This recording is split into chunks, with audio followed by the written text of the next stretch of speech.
My mentor was the kind of man whose presence couldn't be measured by job titles or office roles. He was quiet, never loud, never demanding space, yet the room always adjusted itself around him. I met him on my first week at the company, when I was still uncertain, still trying to understand who belonged where. He didn't talk much then. He simply walked over, handed me a folder I had been searching for, and said, "Don't let them rush you. Work at your own pace. Accuracy lasts longer than speed." It was a small sentence, but it stayed with me. Over time, he became the one person who didn't see me as replaceable. He taught me how to handle contracts, negotiations, and most importantly, people. He showed me the difference between authority and respect. I didn't realize how much I had come to rely on his presence until the day I received the call telling me he was gone. The funeral was understated, the way he would have wanted. No speeches, no grand stories, just quiet goodbyes. I remember standing there, feeling something settle in the air, not grief exactly, but change. His family stood near me, people I had only heard about from the small details he shared during slow afternoons in the office. His wife looked tired, not from the loss itself, but from the long road that led to it. His son looked thoughtful, like someone trying to understand what it means to live up to someone else's memory. After the service, his lawyer approached a small group of us. He asked me to stay a little longer. I didn't know why. I didn't expect anything. I just waited, the way my mentor taught me to do. What came next didn't feel real at first. The lawyer opened a folder and explained that my mentor had owned 51% of the company. He had always kept his shares quiet, never used them to push his power, never used them as leverage.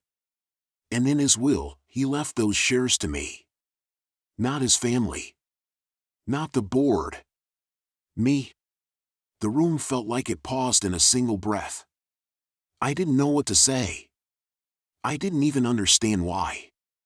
But then I remembered something he once told me during a quiet evening when everyone else had already left. You don't rise by getting loud. You rise by learning where to stand. And suddenly, it made sense. He had been teaching me something all along, how to lead without needing to take the spotlight. The next morning, I walked into the office the same way I always did. But everything was different, not because of the shares, but because the seat where he used to sit was empty. People avoided eye contact, as though silence itself had weight now. I worked quietly, as usual. But just before lunch, HR called me into a conference room. They didn't waste time with condolences or pretense. They slid a termination letter across the table and said something about restructuring, about budget, about how my role was no longer necessary. They didn't even look at me when they spoke.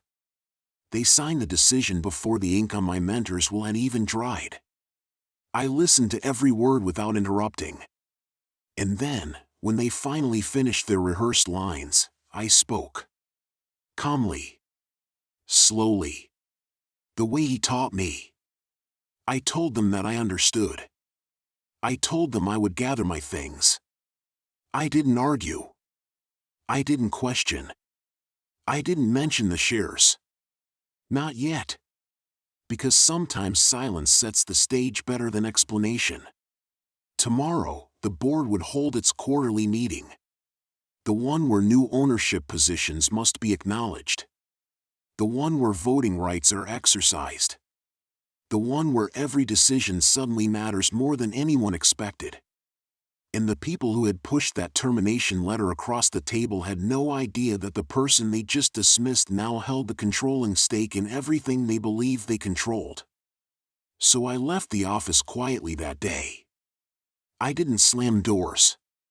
I didn't glare. I didn't tell anyone what was coming. I simply walked out with the same steady steps I walked in with. Not because I felt triumphant.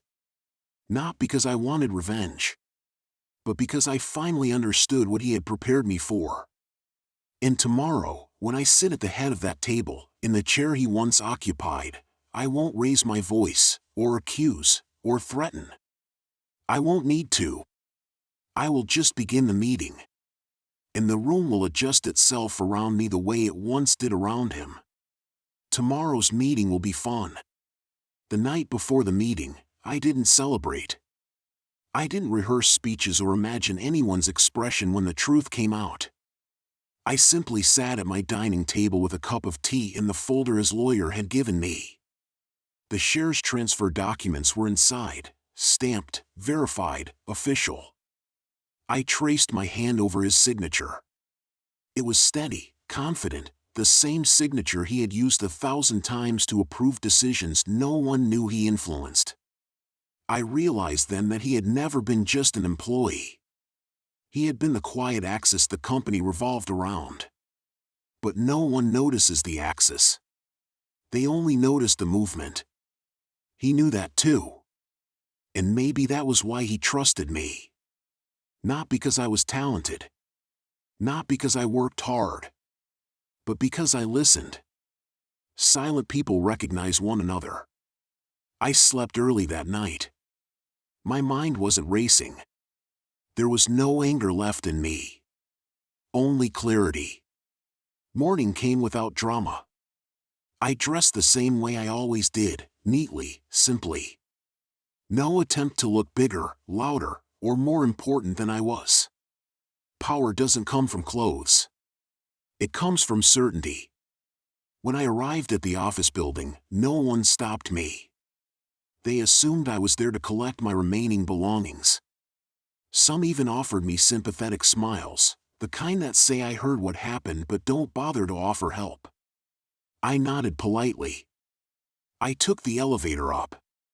The doors opened to the conference floor, where the meeting was already set to begin. The board members sat around the table, straight-backed, composed, ready to discuss numbers, projections, staffing decisions, including the one involving me. They didn't look up when I entered, assuming I was there by mistake, or maybe to linger in some final act of attachment. It wasn't until the attorney representing the estate walked in behind me that the first ripple of confusion crossed their faces. He carried a folder. The same folder that had rested on my table the night before. The chairman of the board cleared his throat and asked if there was an issue. The attorney smiled, a small, professional gesture, and began reading the will. He read slowly. Clearly. The words filled the room like the steady ticking of a clock.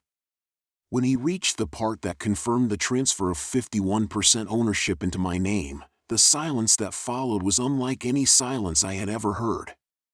It wasn't shock. It wasn't disbelief. It was realization. The kind that hits all at once. One of the executives finally spoke, stumbling over his own voice. He tried to suggest there must be some misunderstanding. The lawyer simply handed him the signed documents. There was no misunderstanding to be found. And then, without raising my voice, I spoke. I thanked them for their time. I thanked them for the contributions they had made. I didn't mention my termination. Not yet. I didn't need to. They already understood. Then I stated, with the same steady tone my mentor always used when he wanted attention without force, that I would be assuming voting control effective immediately. No anger. No satisfaction. Just fact. The HR director, the one who had handed me my termination letter the day before, couldn't look at me. I could see the realization settle into his posture slowly, like a temperature drop. He knew what was coming long before I said it. I informed the board that restructuring would indeed take place, but not the kind they had imagined. The people who believed themselves untouchable learned otherwise. I didn't fire anyone that day. Not because I was merciful, but because revenge delivered in haste loses its meaning. No, I made one decision instead. HR would be reviewed, assessed, and temporarily suspended from making any employment decisions until further notice. The man who had dismissed me yesterday quietly gathered his things as security escorted him out. No raised voices.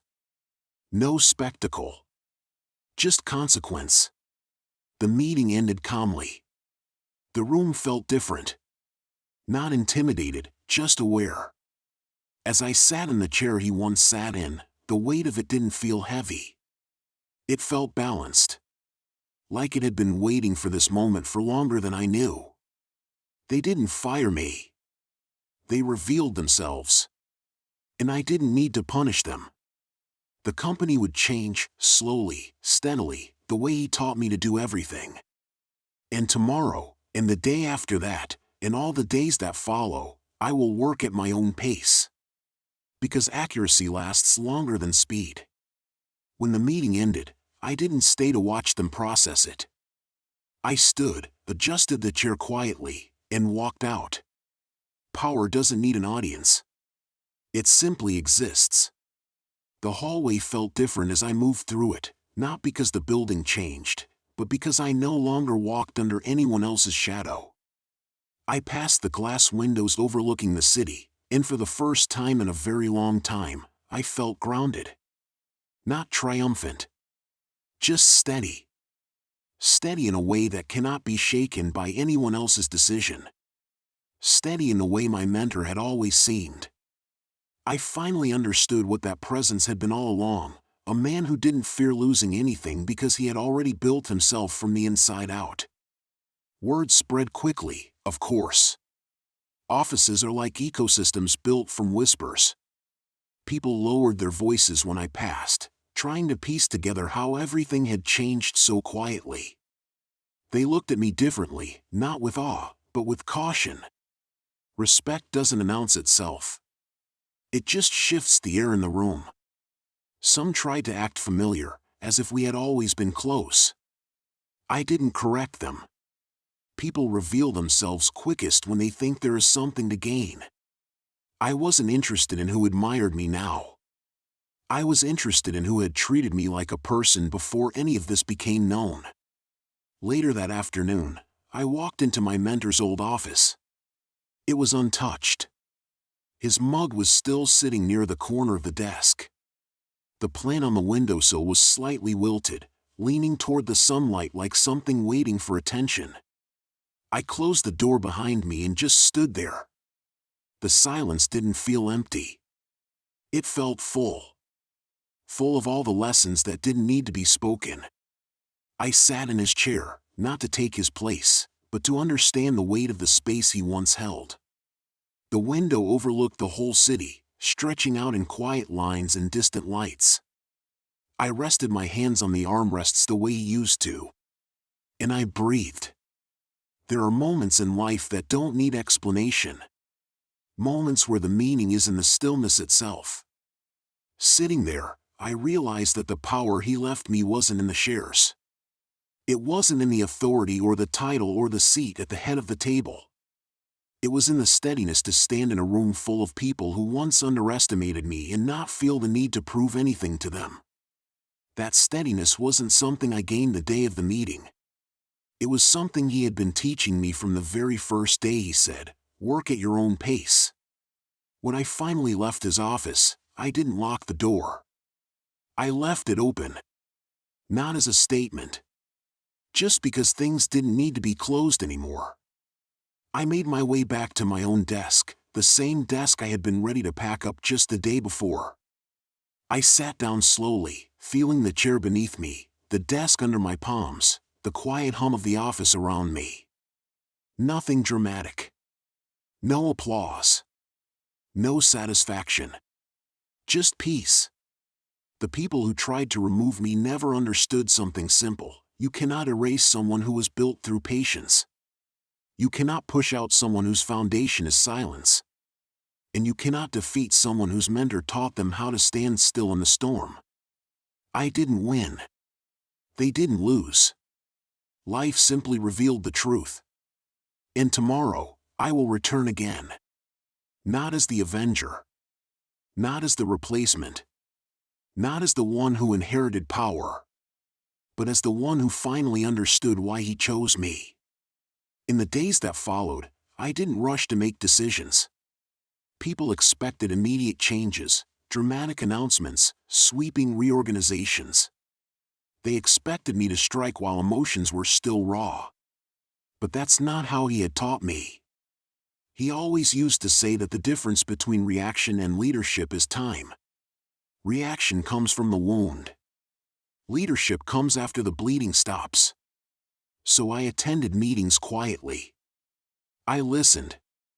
I observed how people behaved when they thought their roles might shift. Some worked harder. Some tried to attach themselves to my decisions. And some, the ones who had been loudest before, began to shrink. I paid attention to the quiet workers now, the ones who stayed late but didn't advertise it, the ones who offered solutions instead of complaints, the ones who apologized when they made mistakes instead of hiding them. Those were the kinds of people he used to point out to me in passing, as if he was just making conversation. But I realize now, he was teaching me how to see beyond surface performance. He understood that the strength of any company isn't found in its loudest voices. It's found in the ones who act when no one is watching. The first change I made wasn't about hiring, firing, or restructuring departments.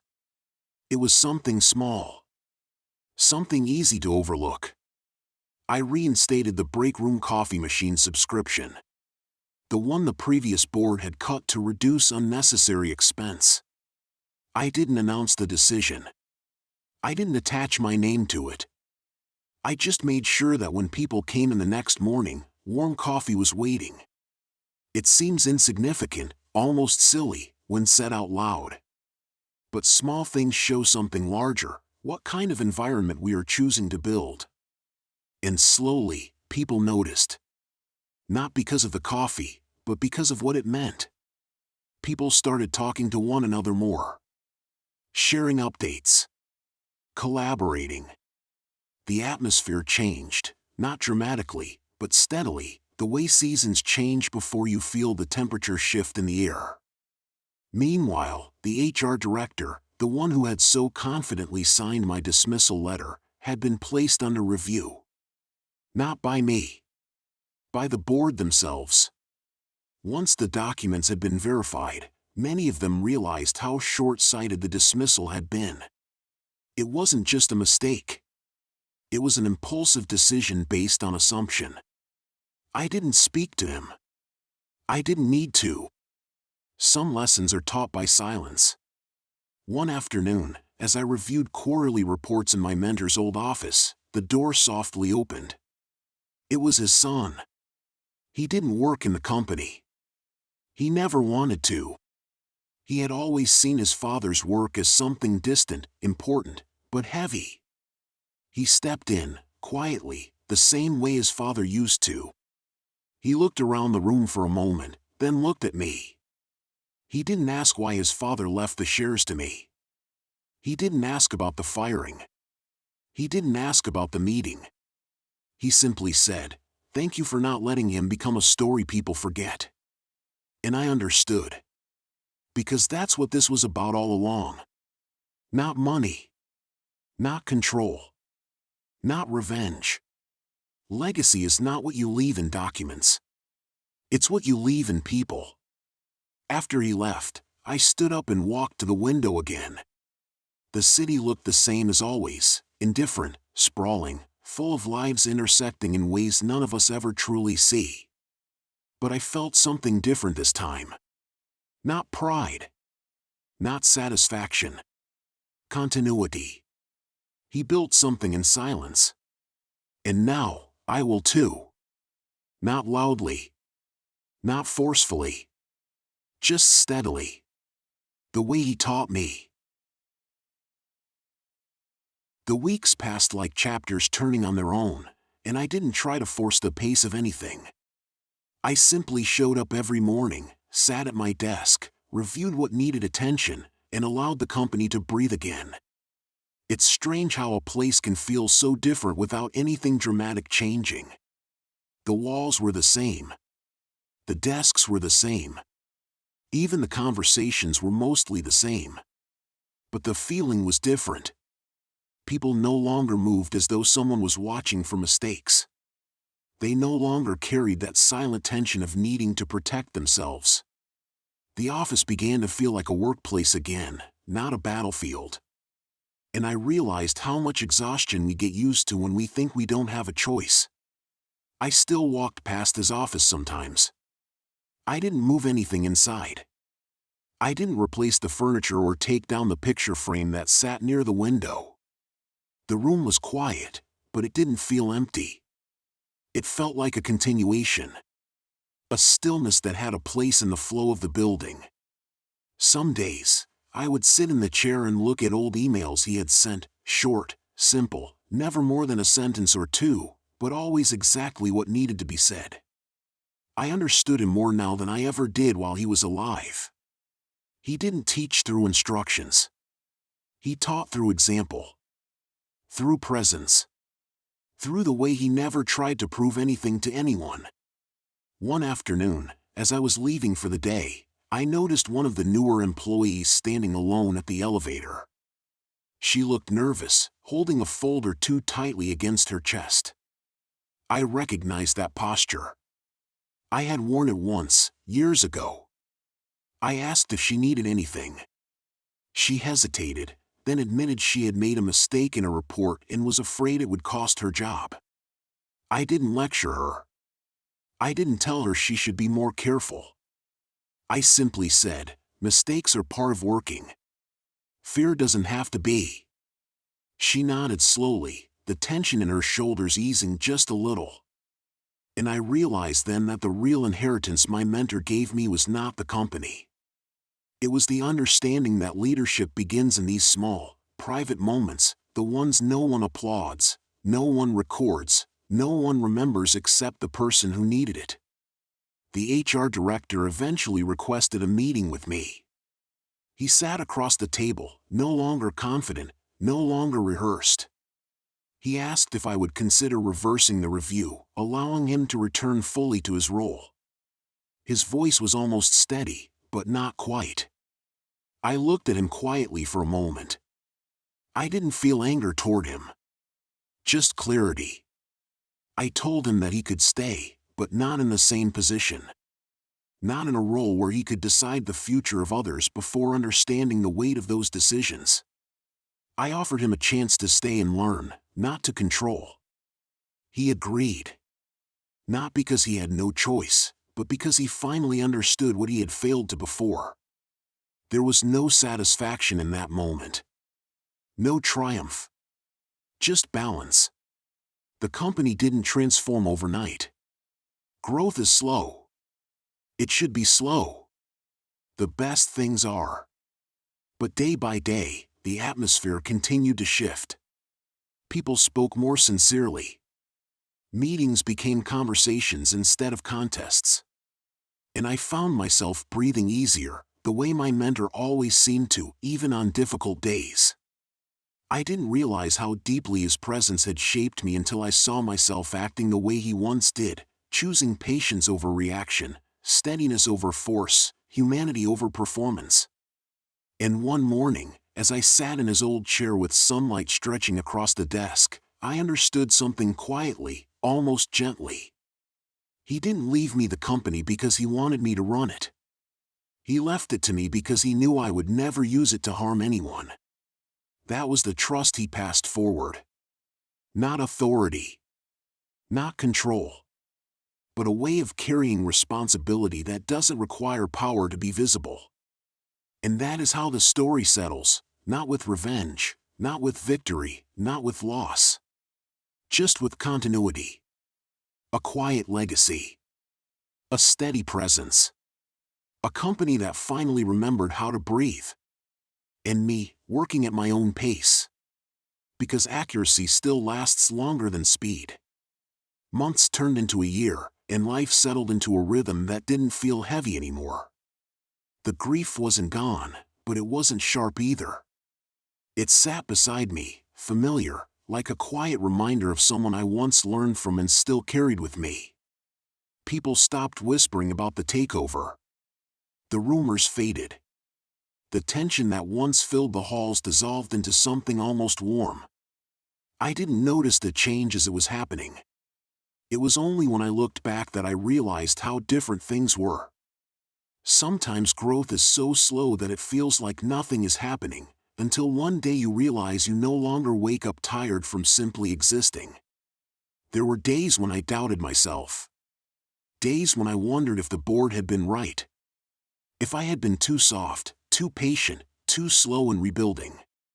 But then I would walk through the workspace and see small things that never existed before: a quiet laugh between coworkers, someone asking for help without fear of being judged, a conversation that didn't feel like negotiation. These were not big victories. They were human ones.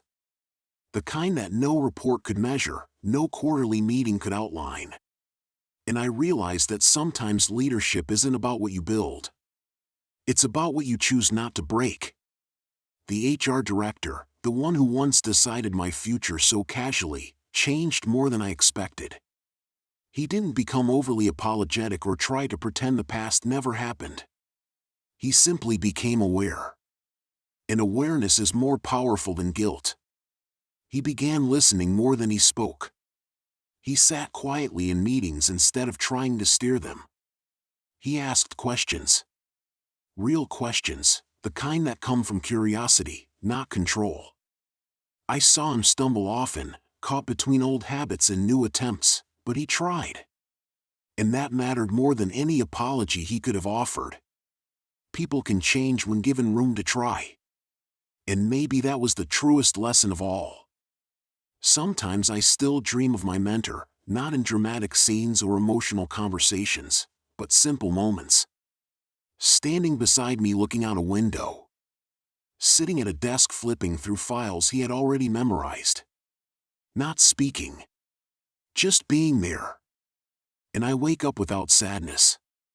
Just a feeling of presence. Memory does not always ache. Sometimes it simply stays. Softly. Like the hum of an old song you don't remember learning but never forget the tune to. One morning, while sorting old company archives, I found a small envelope tucked in the back of a drawer that had clearly not been touched in years. There was no grand letter inside. No emotional message. Just a single sentence written in his familiar, straightforward handwriting: "Take care of them the way no one ever took care of me." I sat there for a long time with that one line resting in my hands. Because it was not instruction. It was truth. A quiet admission of a life lived mostly alone in thought. A weight he carried silently. A burden I had mistaken for confidence when it had always been endurance. I did not cry. I simply placed the note back where I found it, closed the drawer, and went back to work. Not because I wanted to forget, but because I knew he never asked to be mourned, only continued. I think that is what legacy really is. Not something left behind, but something carried forward in the way we choose to move. The way we choose to speak. The way we choose to lead. Not loudly. Not dramatically. But consistently. Quietly. Like him. As time moved on, new people joined the company. They never knew the old atmosphere, the tension, the distrust, the heaviness that once sat over every desk like a shadow. They never knew him either. They only knew the place as it existed now, slower, steadier, thoughtful. And sometimes that realization struck me in a quiet way. They were living in the result of someone else's effort, someone else's patience, someone else's sacrifice. The world they walked into so easily had cost others years of learning and unlearning. But that's the nature of time. It doesn't always show you the history of the ground you're standing on. It just lets you stand. There were days when I missed his voice. Not for guidance, but for the simplicity of knowing someone understood before I spoke. He had a way of noticing things without needing them explained. I don't think I'll ever meet someone like that again. But I learned something from his absence, that people like him don't appear to be remembered. They appear so that something can continue after they're gone. Their presence is not the lesson. What remains is. One late evening, long after most people had gone home, I stayed behind to finish reviewing a proposal. The office was quiet in the way that buildings are when Dave finally lets go of them. I stood near the window, watching the city lights blink like distant thoughts. And I realized I was no longer afraid of silence. In the past, silence felt like failure.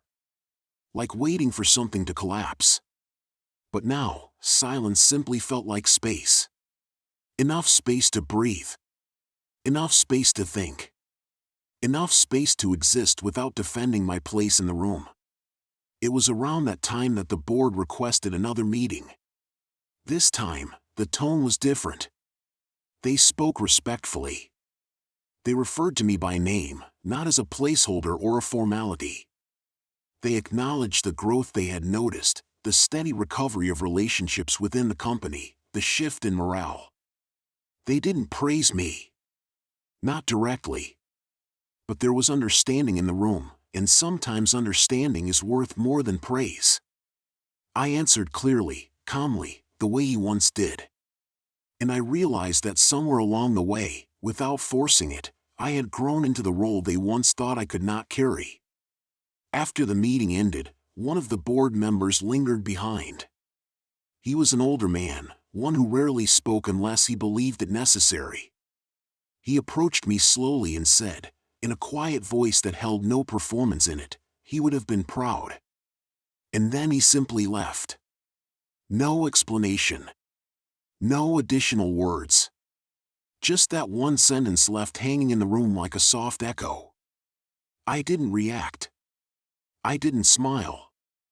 I didn't feel the need to. Pride wasn't the goal.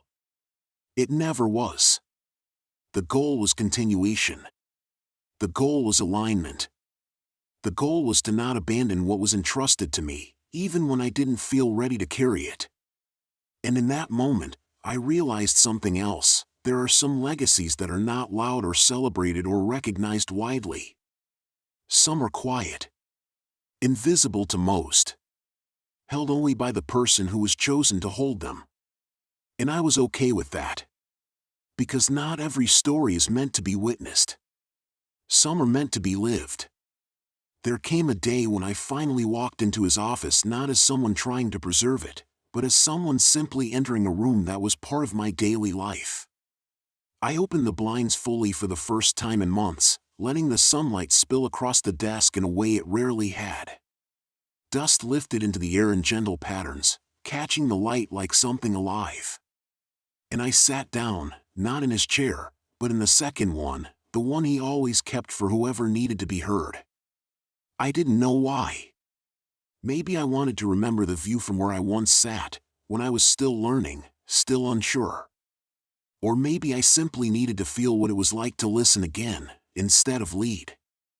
Sometimes you don't notice how heavy guiding can become until you sit in the seat meant for resting. I noticed small things in the room that I had never seen before.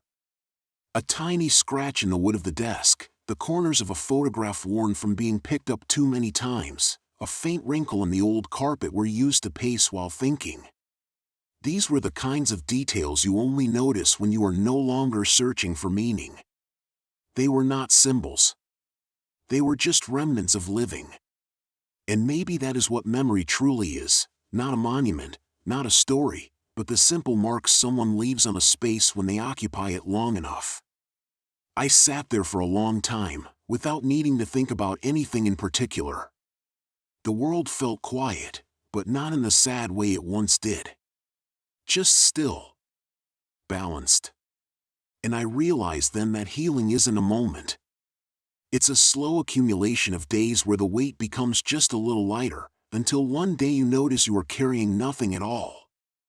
Grief doesn't disappear. It simply integrates, becoming part of the way you move, the way you speak, the way you understand others. What once hurt becomes what allows you to understand someone else's hurt. And in that way, pain transforms into something gentler than itself. Later that week, we held a small gathering for the new employees, just a casual introduction and welcome. Someone asked me how long I'd been with the company. I answered honestly, but what surprised me was how it felt to say it out loud.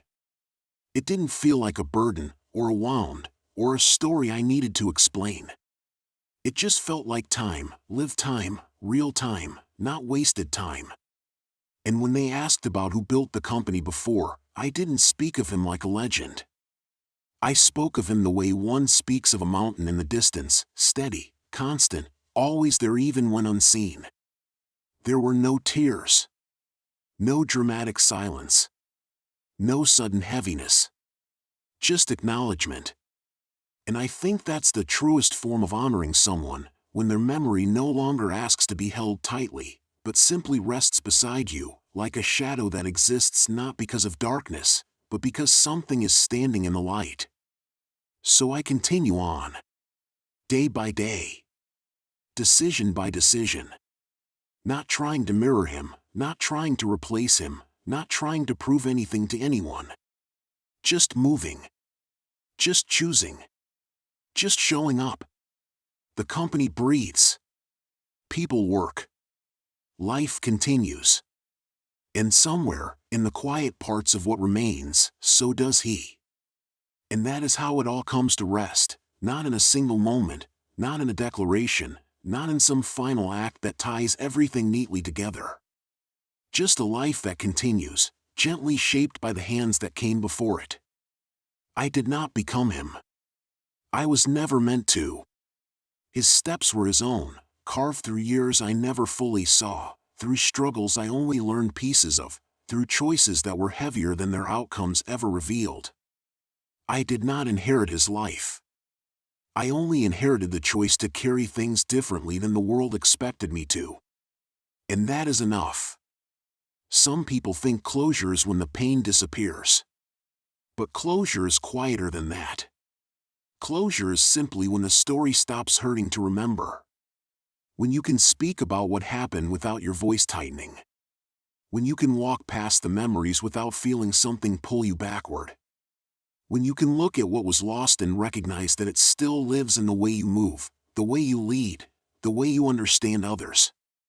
The past does not vanish. It settles. It becomes part of the ground you stand on. So I continue with the company, not because of obligation, not because of ownership, but because it feels right. Because it feels like the natural next step, not forced or heavy or desperate. There are still challenges. There will always be challenges. But they do not feel lonely anymore. They simply feel like life. And that is a kind of peace I did not know I was capable of reaching. Sometimes, when the office is quiet at the end of the day, I still sit in that second chair in his old office, where I once sat learning how to listen. I don't speak. I don't think. I just let the room exist around me, sunlight shifting across the floor, the building humming softly the way it always has. And in those moments, I don't feel like I am continuing his story. I feel like I am living mine. And that is enough.